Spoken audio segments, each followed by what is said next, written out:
The recent years were tough, and we had to experience many setbacks.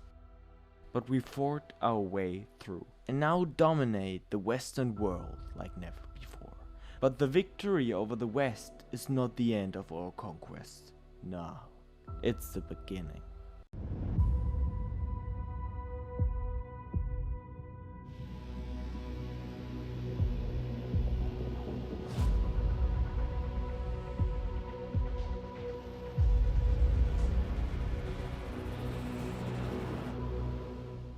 The empire has expanded well, but now that it has barely any military enemies, it threatens more and more to destroy itself.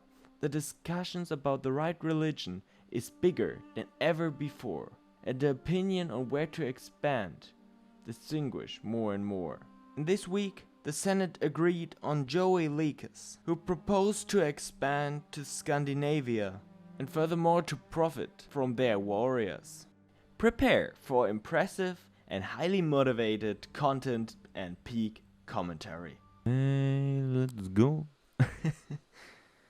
Okay. Yeah, I think everything's working. If I sound a bit tired, it's 5 a.m. Don't ask why, I don't know either. Yeah, anyway. Rome needs us. Here in... Wait, north, west, east, south. In the south, Libya has grown. They're huge. A lot has happened, but there was one thing I forgot to tell you all. All the prisoners from the last wars were mercilessly executed, and Aurelian now has a total kill count of 156 people. That's also the reason why nearly everyone hates him now. Yeah. Oh, also children. Oh my god. Oh my god. Oh, okay, they're Muslims. Then it's not. Oh no, just kidding. YouTube will cancel me if I say that. Meanwhile, there were so many weird things going on. Not Carlo the Elder had left Egypt to live on some weird English isles. Excuse me, what the But on his wish, Alexandria was renamed in Aurelaxia, however you pronounce it. Do you remember what I told you about Arishok last time? And Duchess Arishok, who was officially declared a vampire by the Senate, and now in the game is known as a witch. Meanwhile, she died, but her son, who's also named Arishok, and also a witch, is now ruling England. Coincidence? I think not! I think the game wants to tell me something. Since I'm back in charge of the empire, I must take care of the administration of the individual provinces, which is really exhausting in the long run. But I'm afraid to entrust this task to the Senate, because I don't really trust them. Sorry guys. In the following, I stripped some Muslim vassals of their titles and made the eastern provinces more politically stable. But the whole thing turned out to escalate in a minor uprising. But nothing too dangerous. After the situation cooled down, new vassals were given control over the eastern provinces.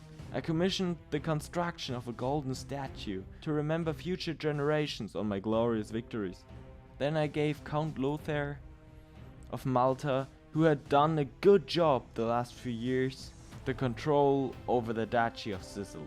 After that, I spent some more time managing my vassals before I went to war against Dacia. For the victories in this war, I could almost entirely reconquer the lost territories in Greece. I focused heavily on the expansion of economic buildings before Aurelian VI, at the age of 85, started his last journey. With his death, ended also the name inheritance of Aurelian I, since now Emperor Claudius became the new emperor.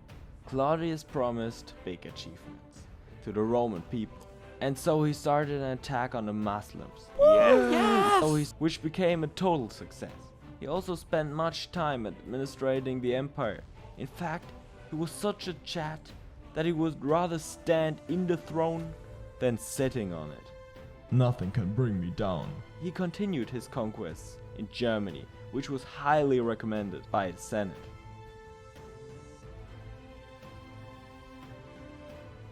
After the successful campaign in Germany, I granted Queen Octavia the kingdom of Ascania. But there was another thing some senators desperately tried to achieve, and that was the conquest of the northern lands of Scandinavia. And Claudius was here to satisfy their desires.